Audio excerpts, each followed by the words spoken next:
William Blake. Songs of Innocence and of Experience. And the Book of Thel. Songs of Innocence. Introduction. Piping down the valleys wild. Piping songs of pleasant glee. On a cloud I saw a child. And he laughing said to me, "Pipe a song about a lamb." So I piped with merry cheer. "Piper, pipe that song again." So I piped, he wept to hear.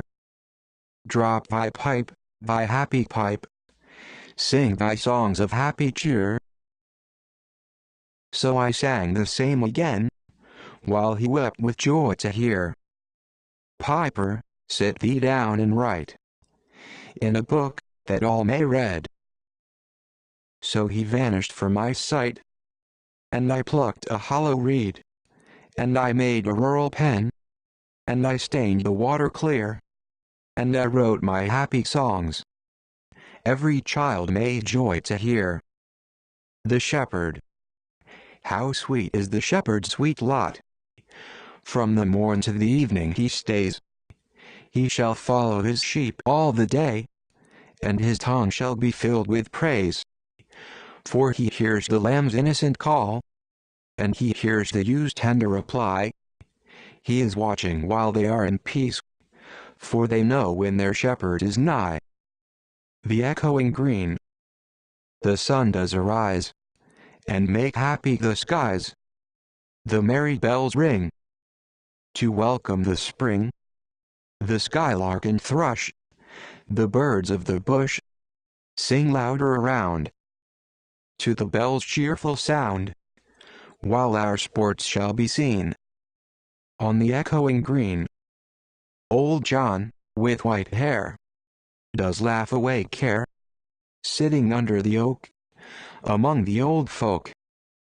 They laugh at our play, and soon they all say, such were the joys, when we all, girls and boys, in our youth time were seen. On the echoing green, till the little ones, weary, no more can be merry. The sun does descend, and our sports have an end. Round the laps of their mothers, many sisters and brothers, like birds in their nest, are ready for rest, and sport no more seen. On the darken and green, the lamb. Little lamb, who make thee? Dost thou know who made thee? Gave thee life, and bid thee feed by the stream and o'er the mead. Gave thee clothing of delight, softest clothing, woolly, bright. Gave thee such a tender voice, making all the vales rejoice. Little lamb, who made thee? Dost thou know who made thee? Little lamb, I'll tell thee. Little lamb, I'll tell thee. He is called by thy name, for he calls himself a lamb. He is meek, and he is mild. He became a little child. I a child, and thou a lamb. We are called by his name. Little lamb, God bless thee. Little lamb, God bless thee. The little black boy. My mother bore me in the southern wild, and I am black, but oh, my soul is white. White as an angel is the English child, but I am black, as if bereaved of light. My mother taught me underneath a tree, and, sitting down before the heat of day, she took me on her lap and kissed me, and, pointed to the east, began to say, "Look on the rising sun, there God does live, and gives his light, and gives his heat away, and flowers and trees and beasts and men receive comfort in morning, joy in the noonday. And we are put on earth a little space, that we may learn to bear the beams of love. And these black bodies and this sunburned face is but a cloud, and like a shady grove. For when our souls have learned the heat to bear, the cloud will vanish, we shall hear his voice, saying, come out from the grove, my love and care, and round my golden tent like lambs rejoice. Thus did my mother say, and kissed me, and thus I say to little English boy, when I from black and he from white cloud free, and round the tent of God like lambs we joy. I'll shade him from the heat till he can bear to lean in joy upon our Father's knee, and then I'll stand and stroke his silver hair, and be like him, and he will then love me. The blossom. Mary, Mary Sparrow. Under leaves so green, a happy blossom sees you, swift as arrow, seek your cradle narrow, near my bosom. Pretty, pretty robin. Under leaves so green, a happy blossom hears you sobbing, sobbing. Pretty, pretty robin, near my bosom. The chimney sweeper. When my mother died I was very young, and my father sold me while yet my tongue could scarcely cry, weep, weep, weep, weep. So your chimneys I sweep, and in soot I sleep. There's little Tom Dacker, who cried when his head, that curled like a lamb's back, was shaved, so I said, hush, Tom, never mind it, for, when your head's bare, you know that the soot cannot spoil your white hair. And so he was quiet, and that very night, as Tom was a-sleeping, he had such a sight, that thousands of sweepers, Dick, Joe, Ned, and Jack, were all of them locked up in coffins of black. And by came an angel, who had a bright key, and he opened the coffins, and let them all free. Then down a green plain, leaping, laughing, they run, and wash in a river, and shine in the sun. Then naked and white, all their bags left behind, they rise upon clouds, and sport in the wind. And the angel told Tom, if he'd be a good boy, he'd have God for his father, and never want joy. And so Tom awoke, and we rose in the dark, and got with our bags and our brushes to work. Though the morning was cold, Tom was happy and warm. So, if all do their duty, they need not fear harm. The little boy lost. Father, father, where are you going? Oh, do not walk so fast. Speak, father, speak to you little boy, or else I shall be lost. The night was dark, no father was there. The child was wet with dew. The mire was deep, and the child did weep. And away the vapor flew. The little boy found. The little boy lost in the lonely fen, led by the wandering light, began to cry, but God, ever nigh, appeared like his father, in white. He kissed the child, and by the hand led, and to his mother brought, who in sorrow pale, through the lonely dale, the little boy weeping sought. Laughing song. When the green woods laugh with the voice of joy, and the dimpling stream runs laughing by, when the air does laugh with our merry wit, and the green hill laughs with the noise of it, when the meadows laugh with lively green, and the grasshopper laughs in the merry scene, when Mary and Susan and Emily, with their sweet round mouths sing, ha, ha, he, when the painted birds laugh in the shade, where our table with cherries and nuts is spread, come live, and be merry, and join with me, to sing the sweet chorus of ha, ha, he. A song. Sweet dreams, form a shade o'er my lovely infant's head. Sweet dreams of pleasant streams, by happy, silent, moony beams. Sweet sleep, with soft down, weave thy brows an infant crown. Sweet sleep, angel mild, hover over my happy child. Sweet smiles, in the night, hover over my delight. Sweet smiles, mother smile, all the livelong night beguile. Sweet moans, dove-like sighs, chase not slumber from thine eyes. Sweet moan, sweeter smile, all the dove-like moans beguile. Sleep, sleep, happy child, all creation slept and smiled. Sleep, sleep, happy sleep, while o'er thee doth mother weep. Sweet babe, in thy face, holy image I can trace. Sweet babe, once like thee, thy Maker lay, and wept for me, for thee, for all, when he was an infant small. Thou'd his image ever see, heavenly face that smiles on thee, on me, on all, who became an infant small. Infant smiles are his own smiles. Heaven and earth to peace beguiles. Divine image, to mercy, pity, peace, and love, all pray in their distress, and to these virtues of delight return their thankfulness.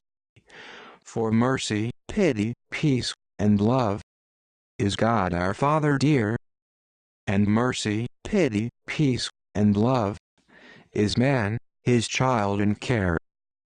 For mercy has a human heart, pity, a human face, and love, the human form divine, and peace, the human dress.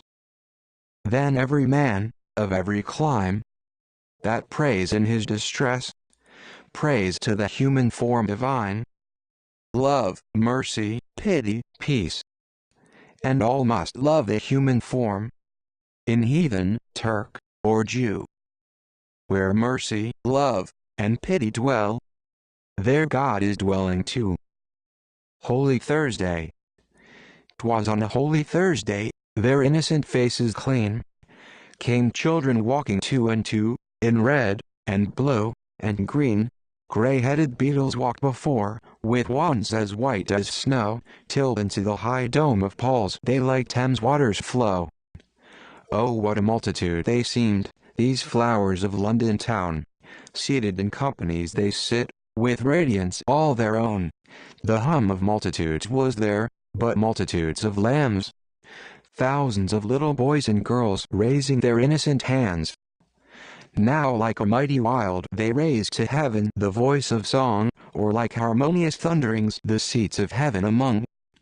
Beneath them sit the aged man, wise guardians of the poor. Then cherish pity, lest you drive an angel from your door. Night. The sun descending in the west. The evening star does shine. The birds are silent in their nest, and I must seek for mine. The moon, like a flower, in heaven's high bower, with silent delight, sits and smiles on the night.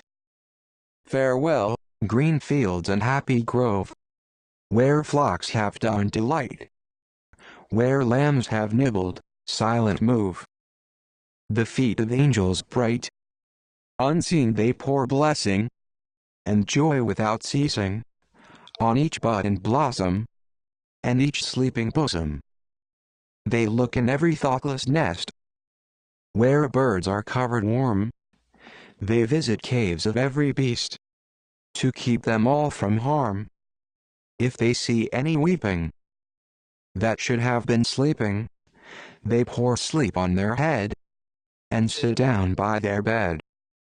When wolves and tigers howl for prey, they pitying stand and weep, seeking to drive their thirst away, and keep them from the sheep.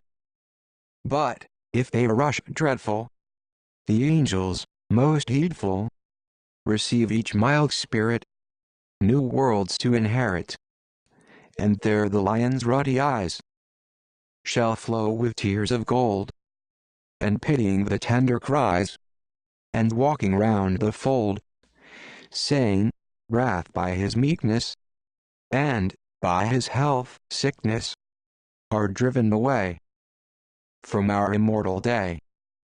And now beside thee, bleating lamb, I can lie down and sleep, or think on him who bore thy name, graze after thee, and weep. For, washed in life's river, my bright mane forever shall shine like the gold, as I guard o'er the fold. Spring, sound the flute, now it's mute. Birds delight, day and night. Nightingale, in the dale, lark in sky. Merrily, merrily, merrily, to welcome in the year. Little boy, full of joy.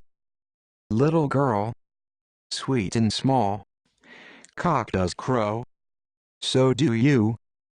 Merry voice, infant noise. Merrily, merrily, to welcome in the year. Little lamb, here I am. Come and lick my white neck. Let me pull your soft wool.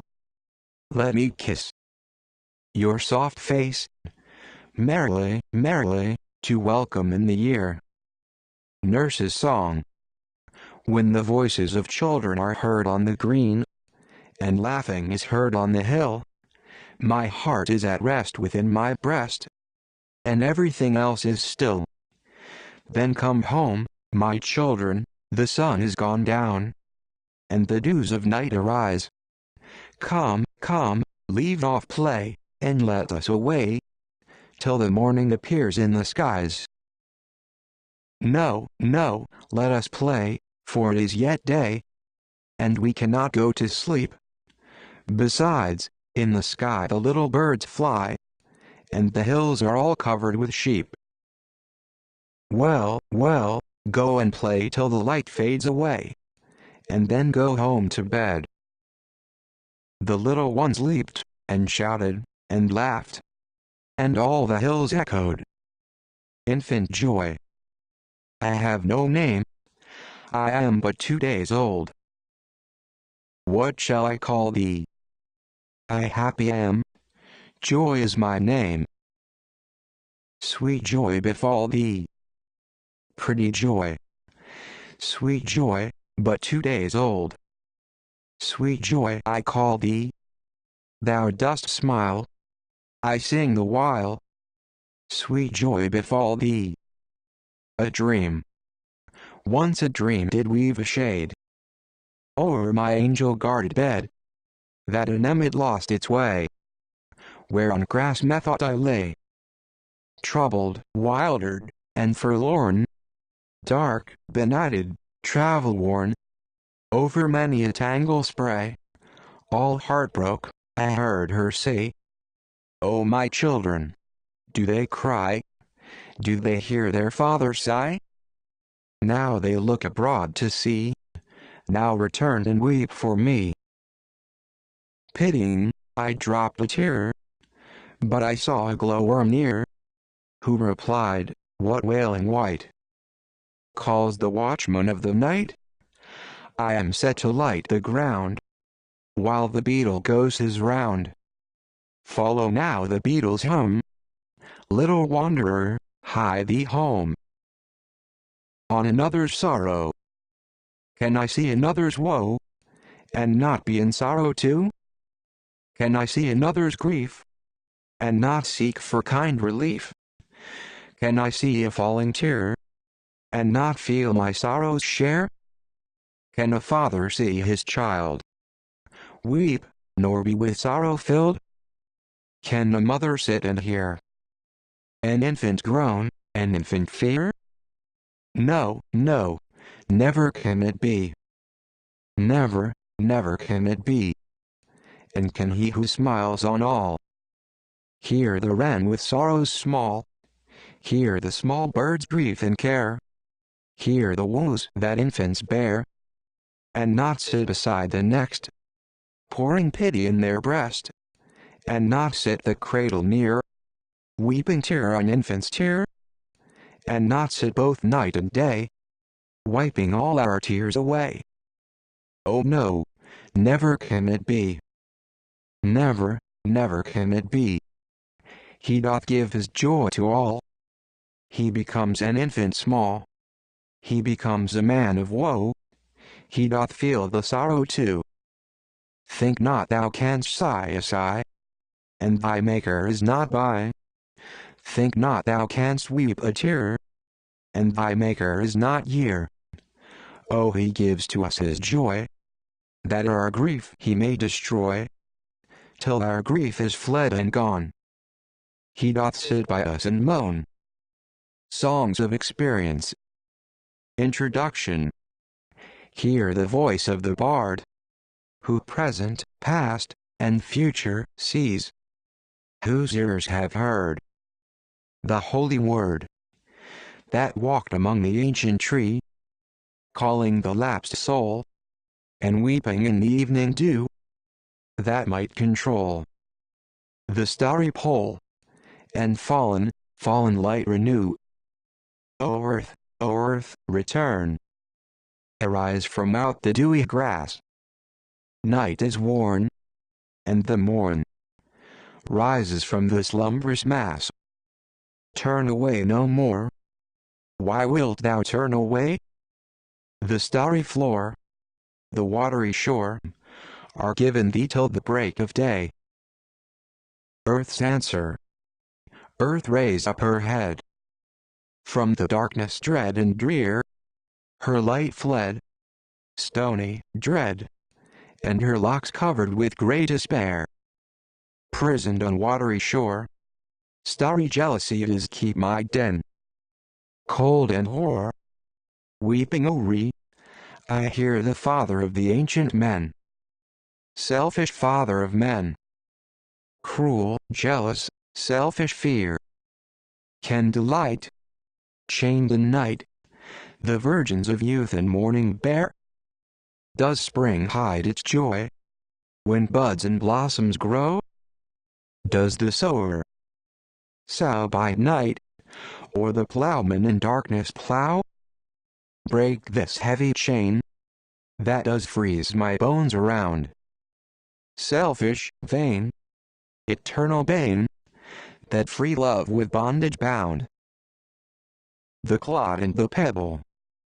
Love seeketh not itself to please, nor for itself hath any care, but for another gives it ease, and builds a heaven in hell's despair. So sang a little clod of clay, trodden with the cattle's feet, but a pebble of the brook. Warbled out these meters meet. Love seeketh only self to please, to bind another to its delight, joys in another's loss of ease, and builds a hell in heaven's despite. Holy Thursday. Is this a holy thing to see? In a rich and fruitful land, babes reduced to misery, fed with cold and usurious hand? Is that trembling cry a song? Can it be a song of joy? And so many children poor? It is a land of poverty, and their sun does never shine, and their fields are bleak and bare, and their ways are filled with thorns. It is eternal winter there. For where the sun does shine, and where the rain does fall, babes should never hunger there, nor poverty the mind appall. The little girl lost. In futurity, I prophetic see, that the earth from sleep, grave the sentence deep, shall arise, and seek for her Maker meek, and the desert wild become a garden mild. In the southern clime, where the summer's prime never fades away, lovely like a lay, 7 summers old, lovely like a told, she had wandered long, hearing wild birds' song. Sweet sleep, come to me. Underneath this tree, do father, mother, weep? Where can Lyca sleep? Lost in desert wild, is her little child. How can Lyca sleep, if her mother weep? If her heart does ache, then let Lyca wake. If my mother sleep, Lyca shall not weep. Frowning, frowning night, o'er this desert bright, let thy moon arise, while I close my eyes. Sleeping Lyca lay, while the beasts of prey, come from caverns deep, viewed the maid asleep. The kingly lion stood, and the virgin viewed. Then he gamboled round, o'er the hallowed ground. Leopards, tigers, play round her as she lay, while the lion old bowed his mane of gold, and her breast did lick, and upon her neck, from his eyes of flame, ruby tears there came, while the lioness loosed her slender dress, and naked they conveyed to caves the sleeping maid. The little girl found all the night in woe. Lyca's parents go over valleys deep, while the deserts weep. Tired and woebegone, hoarse with making moan, arm in arm, 7 days, they traced the desert ways. 7 nights they sleep among shadows deep, and dream they see their child starve in desert wild, pale through pathless ways.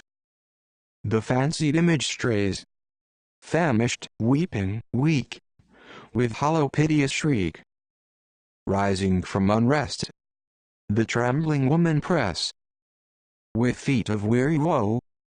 She could no further go. In his arms he bore her, armed with sorrow sore, till before their way a couching lion lay. Turning back was vain. Soon his heavy mane bore them to the ground. Then he stalked around, smelling to his prey, but their fears allay, when he licks their hands, and silent by them stands. They look upon his eyes, filled with deep surprise, and wondering behold a spirit armed in gold. On his head a crown, on his shoulders down flowed his golden hair. Gone was all their care. Follow me, he said, weep not for the maid. In my palace deep, Lyca lies asleep. Then they followed, where the vision led, and saw their sleeping child among tigers wild. To this day they dwell in a lonely dell, nor fear the wolfish howl, nor the lion's growl. The chimney sweeper, a little black thing in the snow, crying, weep, weep, in notes of woe. Where are thy father and mother? Say. They are both gone up to the church to pray. Because I was happy upon the heath, and smiled among the winter's snow, they clothed me in the clothes of death, and taught me to sing the notes of woe. And because I am happy and dance and sing, they think they have done me no injury, and are gone to praise God and his priest and king, who make up a heaven of our misery. Nurse's Song. When voices of children are heard on the green, and whisperings are in the dale, the days of my youth rise fresh in my mind. My face turns green and pale. Then come home, my children, the sun is gone down, and the dews of night arise. Your spring and your day are wasted in play, and your winter and night in disguise. The sick rose, O rose, thou art sick. The invisible worm that flies in all night, in the howling storm, has found out thy bed of crimson joy, and his dark secret love does thy life destroy. The fly, little fly, thy summer's play, my thoughtless hand has brushed away.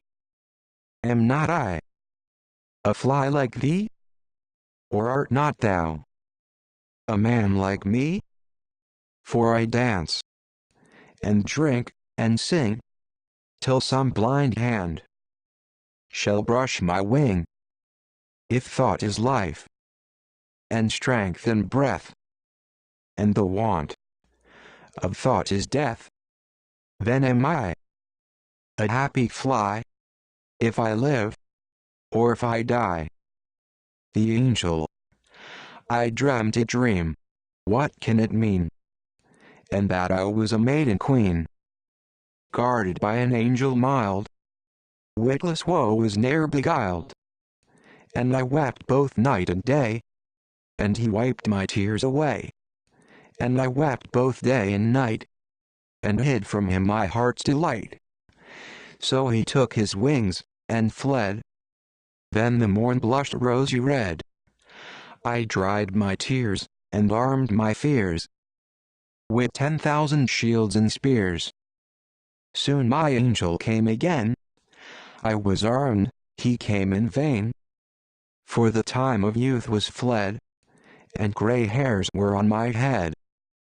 The tiger, tiger, tiger, burning bright in the forest of the night, what immortal hand or eye could frame thy fearful symmetry? In what distant deeps or skies burned the fire of thine eyes? On what wings dare he aspire? What the hand dare seize the fire? And what shoulder and what art could twist the sinews of thy heart?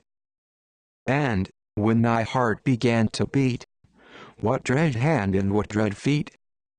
What the hammer? What the chain? In what furnace was thy brain?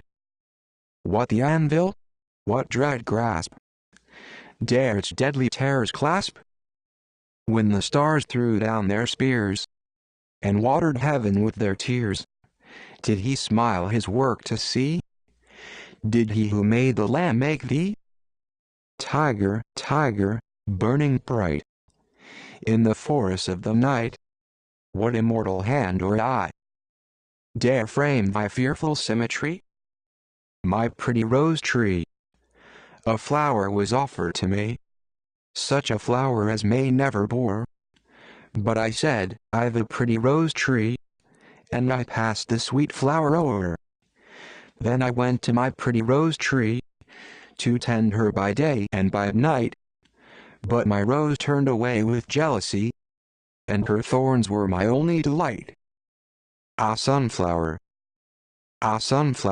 weary of time, who countest the steps of the sun, seeking after that sweet golden clime, where the traveler's journey is done, where the youth pined away with desire, and the pale virgin shrouded in snow arise from their graves and aspire, where my sunflower wishes to go. The lily, the modest rose puts forth a thorn, the humble sheep a threatening horn, while the lily white shall in love delight, nor a thorn nor a threat stain her beauty bright. The garden of love, I laid me down upon a bank, where love lay sleeping. I heard among the rushes dank, weeping, weeping. Then I went to the heath and the wild, to the thistles and thorns of the waste, and they told me how they were beguiled, driven out, and compelled to the chaste. I went to the garden of love, and saw what I never had seen.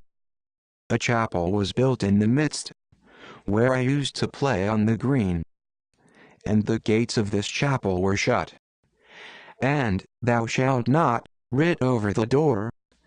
So I turned to the garden of love, that so many sweet flowers bore, and I saw it was filled with graves, and tombstones where flowers should be, and priests in black gowns were walking their rounds, and binding with briars my joys and desires. The little vagabond, dear mother, the church is cold, but the alehouse is healthy, and pleasant, and warm. Besides, I can tell where I am used well. The poor parsons with wind like a blown bladder swell. But, if at the church they would give us some ale, and a pleasant fire our souls to regale, we'd sing and we'd pray all the livelong day, nor ever once wish from the church to stray. Then the parson might preach, and drink, and sing, and we'd be as happy as birds in the spring. And modest Dame Lurch, who is always at church, would not have bandy children, nor fasting, nor birch. And God, like a father, rejoicing to see his children as pleasant and happy as he, would have no more quarrel with the devil or the barrel, but kiss him, and give him both drink and apparel. London. I wandered through each chartered street, near where the chartered Thames does flow, a mark in every face I meet, marks of weakness, marks of woe. In every cry of every man, in every infant's cry of fear, in every voice, in every pen, the mind-forged manacles I hear, how the chimney sweepers cry, every blackening church apples, and the hapless soldier's sigh, runs in blood down palace walls. But most, through midnight streets I hear, how the youthful harlot's curse blasts the newborn infant's tear, and blights with plagues the marriage hearse. The human abstract pity would be no more, if we did not make somebody poor, and mercy no more could be, if all were as happy as we. And mutual fear brings peace, till the selfish loves increase. Then cruelty knits a snare, and spreads his baits with care. He sits down with his holy fears, and waters the ground with tears. Then humility takes its root underneath his foot, soon spreads the dismal shade of mystery over his head, and the caterpillar and fly feed on the mystery, and it bears the fruit of deceit, ruddy and sweet to eat, and the raven his nest has made in its thickest shade. The gods of the earth and sea sought through nature to find this tree, but their search was all in vain. There grows one in the human brain, infant sorrow. My mother groaned, my father wept. Into the dangerous world I leapt, helpless, naked, piping loud, like a fiend hid in a cloud. Struggling in my father's hands, striving against my swaddling bands. Bound and weary, I thought best to sulk upon my mother's breast. A poison tree. I was angry with my friend. I told my wrath did end. I was angry with my foe. I told it not, my wrath did grow.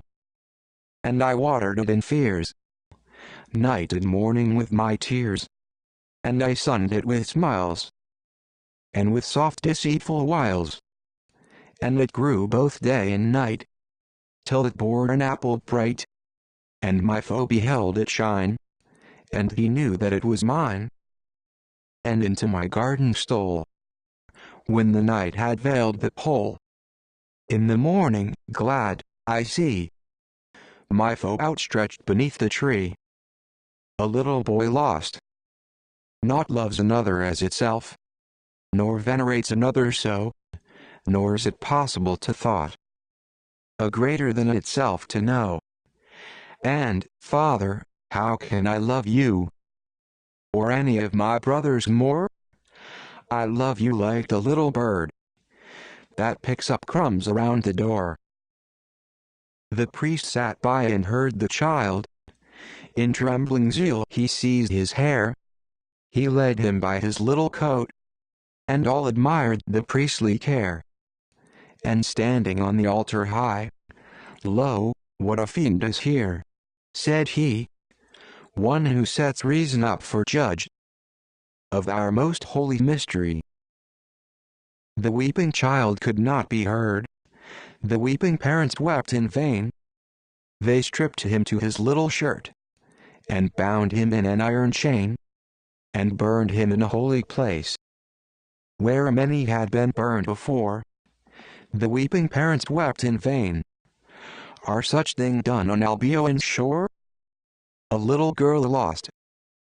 Children of the future age, reading this indignant page, note that in a former time, love, sweet love, was thought a crime.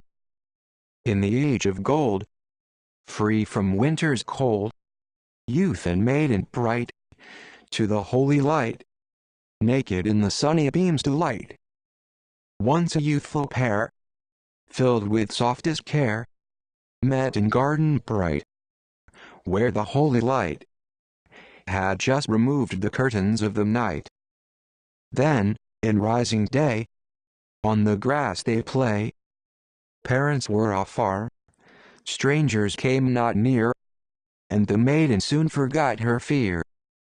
Tired with kisses sweet, they agreed to meet.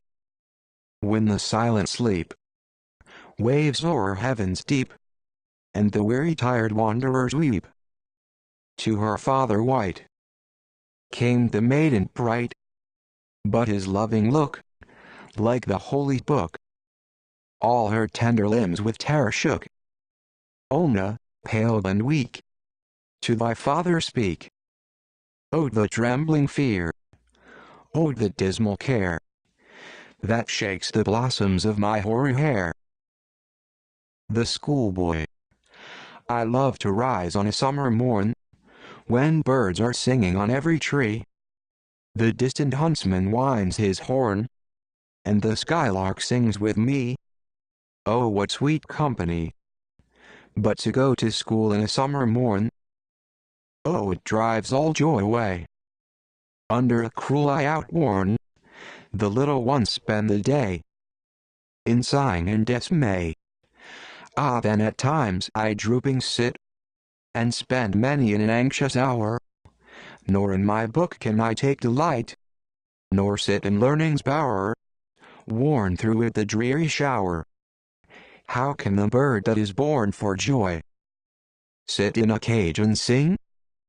How can a child, when fears annoy, but droop his tender wing, and forget his youthful spring?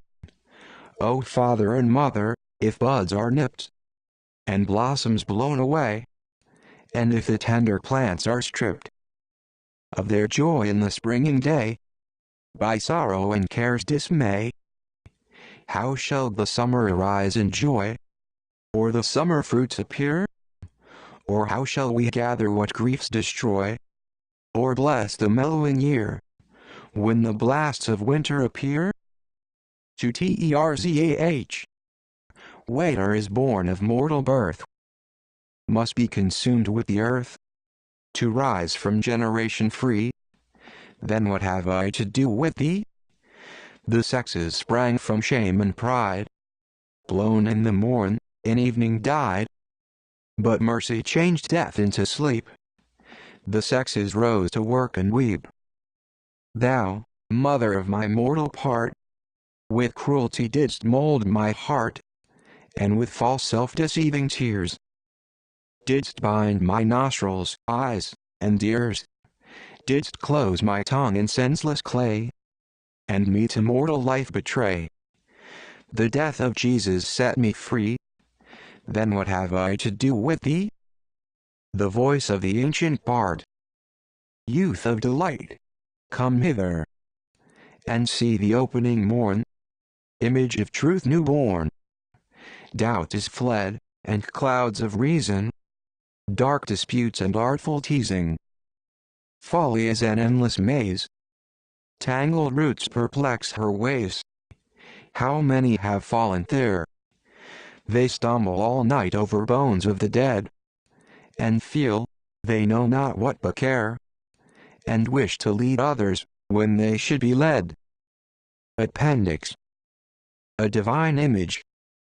Cruelty has a human heart, and jealousy a human face, terror the human form divine, and secrecy the human dress.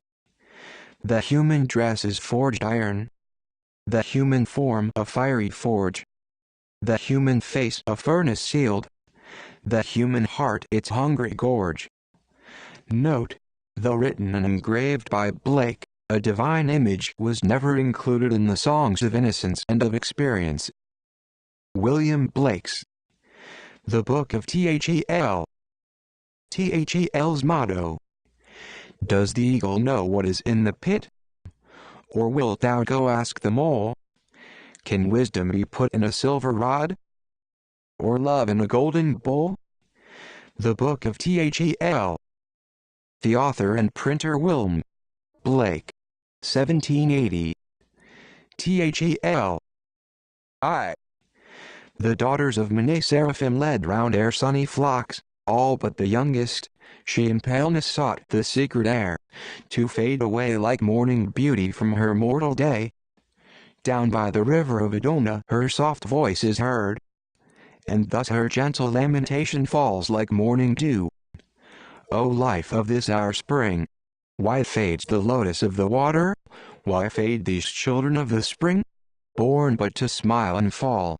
Ah, Vale is like a watery bow, and like a parting cloud, like a reflection in a glass, like shadows in the water, like dreams of infants, like a smile upon an infant's face, like the dove's voice, like transient day, like music in the air. Ah, gentle may I lay me down and gentle rest my head, and gentle sleep the sleep of death, and gently hear the voice of him that walketh in the garden in the evening time. The lily of the valley, breathing in the humble grass, answered the lovely maid and said, I am a watery weed, and I am very small and love to dwell in lowly vales. So weak the gilded butterfly scarce perches on my head. Yet I am visited from heaven, and he that smiles on all walks in the valley, and each morn over me spreads his hand, saying, Rejoice, thou humble grass, thou newborn lily flower, thou gentle maid of silent valleys and of modest brooks. For thou shalt be clothed in light, and fed with morning manna, till summer's heat melts thee beside the fountains and the springs to flourish in eternal vales. Why should Thel complain? Why should the mistress of the vales of Har utter a sigh? She ceased and smiled in tears, then sat down in her silver shrine. Thel answered, O thou little virgin of the peaceful valley, giving to those that cannot crave, the voiceless, the o'ertired, the breath doth nourish the innocent lamb, he smells the milky garments, he crops thy flowers while thou sittest smiling in his face, wiping his mild and meek mouth from all contagious taints. Thy wine doth purify the golden honey, thy perfume, which thou dost scatter on every little blade of grass that springs revives the milked cow, and tames the fire-breathing steed. But Thel is like a faint cloud kindled at the rising sun. I vanish from my pearly throne, and who shall find my place? Queen of the vales, the lily answered, ask the tender cloud, and it shall tell thee why it glitters in the morning sky, and why it scatters its bright beauty through the humid air. Descend, O little cloud, and hover before the eyes of Thel. The cloud descended, and the lily bowed her modest head, and went to mind her numerous charge among the verdant grass. 2. O little cloud, the virgin said, I charge thee to tell me why thou complainest now when in 1 hour thou fade away. Then we shall seek thee but not find. Ah, Thel is like to thee. I pass away, yet I complain, and no one hears my voice. The cloud then shewed his golden head and his bright form emerged, hovering and glittering on the air before the face of Thel. O virgin, no street thou not our steeds drink of the golden springs where Luva doth renew his horses. Look'st thou on my youth, and fearest thou because I vanish and am seen no more? Nothing remains, O maid, I tell thee, when I pass away. It is to tenfold life, to love, to peace, and raptures holy, unseen descending, weigh my light wings upon balmy flowers, and court the fair I do, to take me to her shining tent. The weeping virgin, trembling, kneels before the risen sun. till we arise linked in a golden band and never part, but walk united bearing food to all our tender flowers. Dost thou, O little cloud? I fear that I am not like thee, for I walk through the vales of horror, and smell the sweetest flowers, but I feed not the little flowers. I hear the warbling birds, but I feed not the warbling birds. They fly and seek their food, but thou delights in these no more because I fade away. And all shall say, without a use this shining woman lived he, or did she only live to be at death the food of worms?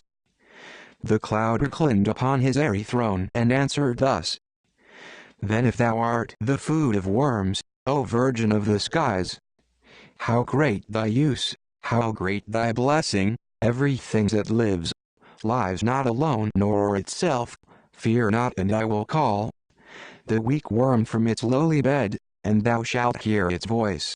Come forth, worm, in the silent valley, to thy pensive queen. The helpless worm arose and sat upon the lily's leaf, and the bright cloud sailed on, to find his partner in the vale. 3. Then Thel astonished viewed the worm upon its dewy bed. Art thou worm? Image of weakness, art thou but a worm? I see thee like an infant wrapped in the lily's leaf. Ah, weep not, little voice, thou canst not speak, but thou canst weep. Is this a worm? I see they lay helpless and naked, weeping, and none to answer, none to cherish thee with mother's smiles. The clod of clay heard the worm's voice and raised her pitying head. She bowed over the weeping infant, and her life exhaled in milky fondness. Then on Thel she fixed her humble eyes.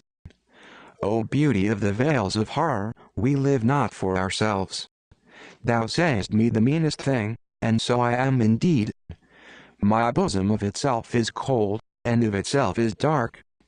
But he that loves the lowly, pours his oil upon my head, and kisses me, and binds his nuptial bands around my breast, and says, Thou mother of my children, I have loved thee, and I have given thee a crown that none can take away.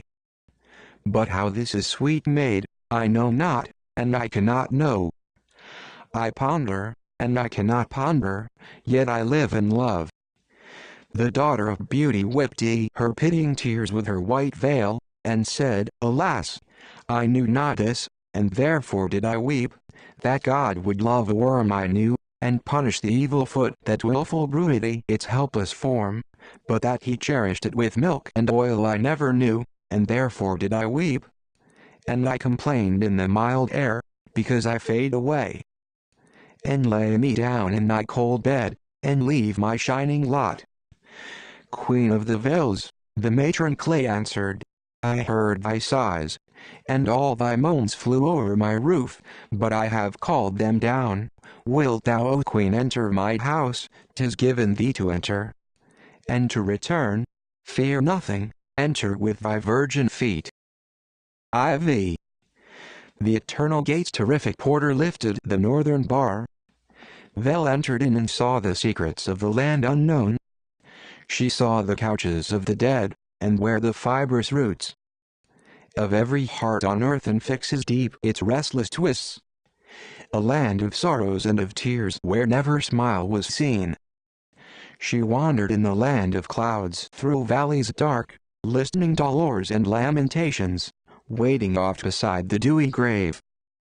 She stood in silence, listening to the voices of the ground, till to her own grave plot she came, and there she sat down, and heard this voice of sorrow breathe from the hollow pit.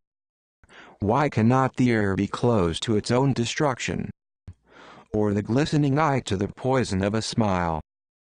Why are eyelids stored with arrows ready drawn, where 1,000 fighting men in ambush lie? Or an eye of gifts and graces show ring fruits and coin gold? Why a tongue impressed with honey from every wind? Why an ear, a whirlpool fierce to draw creations in?